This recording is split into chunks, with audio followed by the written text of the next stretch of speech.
Hello lovely people, ఎలా ఉన్నారు అందరూ? ఇవాళ నేను మీకు మాజా ఉంటుంది కదండి, మాజా స్లైస్, తర్వాత ఫ్రూటీ, తర్వాత ఇలాంటి మ్యాంగో డ్రింక్స్ అన్నీ మనకు మార్కెట్లో దొరుకుతూ ఉంటాయి కదా.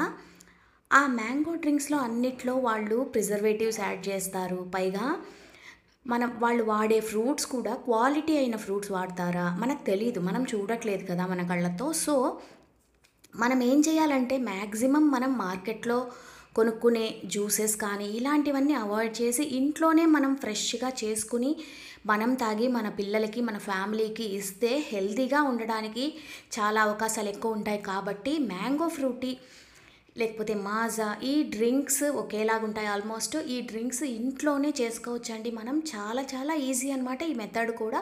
మనకు ఉత్త మ్యాంగోస్ చక్కెర ఉంటే సరిపోతుంది, ఇంకా ఏమీ అక్కర్లేదు.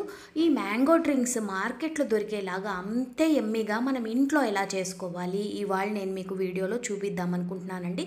చూడండి, మీకు ఇక్కడ చూస్తే తెలుస్తుంది ఆ టెక్స్చర్, ఆ కలర్ మనకు కరెక్ట్గా మార్కెట్లో కొన్న డ్రింక్స్ కంటే ఇంకా ఎమ్మీగా ఉంటుందండి. సో మీకు కనుక నా వీడియోస్ యూస్ఫుల్గా ఉంటే తప్పకుండా సబ్స్క్రైబ్ చేసుకోండి, లైక్ చేయండి, షేర్ చేయండి. సో మనం రెసిపీలోకి అయితే గబగబా వెళ్ళిపోదాం. చక్చకా చూసేయండి, టక్టకా చేసేసుకోండి, ఎంజాయ్ చేసేయండి. సో ముందుగా బంగినపల్లి మామిడి పళ్ళు దొరికాయండి నాకు ఇవాళ, అందుకని నేను అవి తీసుకున్నాను. ఏ వెరైటీ ఆఫ్ మ్యాంగోస్ అయినా కూడా మంచిదే, కానీ కలర్ కొంచెం మంచి కలర్ ఉంటే మనకి డ్రింక్ కూడా కలర్ఫుల్గా వస్తుంది. సో ఇలాగా మనం దాన్ని చక్కగా పీల్ చేసేసుకుని చిన్న చిన్న పీసెస్ లాగా ఇలా మనం కట్ చేసుకోవాలన్నమాట. కట్ చేసుకున్న తర్వాత మనం ఈ మామిడి పండు ముక్కల్ని ఒక బ్లెండర్లో వేస్తున్నాం. బ్లెండర్లో వేసాక దీంట్లో మనం ఏం చేస్తామంటే పచ్చి మామిడి ఉంటుంది కదండి, కానీ ఇది పుల్లటి మామిడికాయ కాదండి, కొంచెం కలెక్టర్ కాయలు అలా అంటారు కదా, మనం ఉప్పు కారం వేసుకొని తింటుంటాం కదా, అలాంటి మామిడికాయలు ఒక 2-3 ముక్కలు వేస్తే సరిపోతుందండి. మరి ఎక్కువ వేయకండి, పులుపు అయిపోతుంది మన జ్యూస్. వేసి దీన్ని చక్కగా నీళ్లు పోసి బ్లెండ్ చేసుకోండి. బ్లెండ్ చేసుకోవడం అంటే మెత్తగా పేస్ట్ చేసేసుకోవాలి ఇలాగా. సో దీంట్లో ముక్కలు ఉండకూడదు, నీట్గా నిదానంగా బ్లెండ్ చేసేసుకుని దీన్ని మనం ఇప్పుడు ఒక ప్యాన్లో పోసుకుంటున్నాం అనమాట. ఈ ప్యూరే మొత్తం ఒక ప్యాన్లో పోసుకోండి. తర్వాత మిక్సీ జార్ కూడా కడిగేసి దాంట్లో ఉన్న నీళ్లు కూడా దీంట్లో పోసేయండి. ఏది వేస్ట్ చేయడం మనకు నచ్చదు కదా, సో నేను కూడా వేస్ట్ చేయలేదు. అలాగే ఇప్పుడు మనం దీంట్లో 1 కప్పు చక్కెర అయితే పోసుకుంటున్నాం అనమాట. నేను తీసుకున్నది ఇవాళ ఒక మామిడి పండు, దానికి 1 కప్పు చక్కెర పోసుకున్నాను నేను. అంటే తీపిని మనం చూసి అడ్జస్ట్ చేసుకోవచ్చండి. ఒకవేళ మనకి పుల్లగా అనిపిస్తే ఇంకో కొంచెం చక్కెర వాడుకోవచ్చు, ఏం ప్రాబ్లం లేదు. సో ఇలాగ మనం వేశాక ఇది ఏమవుతుందంటే బాగా చిక్కపడుతుంది.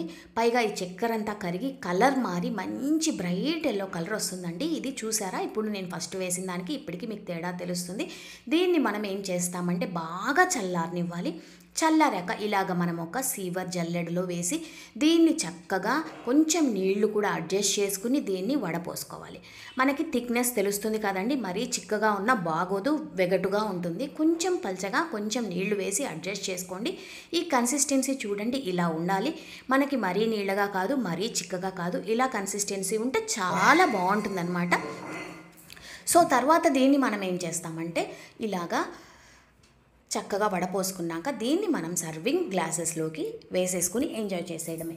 ఇది మనం నిల్వ కూడా చేసుకోవచ్చండి. మీరు దీన్ని బాటిల్స్లో పోసుకొని ఫ్రిడ్జ్లో పెట్టుకుంటే చక్కగా మీరు నిల్వ చేసుకుని కూడా ఎవరైనా గెస్ట్లు వస్తున్నారంటే ముందే చేసి పెట్టుకోండి. మీ గెస్ట్లకి ఫ్రెష్గా చేసిన మ్యాంగో జ్యూస్ ఇస్తే వాళ్ళు సంతోషంగా ఎంజాయ్ చేస్తారు. సో ఐస్ క్యూబ్స్ అలా దండిగా వేసేసుకుని చక్కగా ఎంజాయ్ చేసేయడమే. తప్పకుండా ట్రై చేయండి, చాలా బాగుంటుంది. మీరు ట్రై చేశాక నాకైతే మీ కమెంట్స్ పెట్టండి. ఉంటాను, మీ విజీ.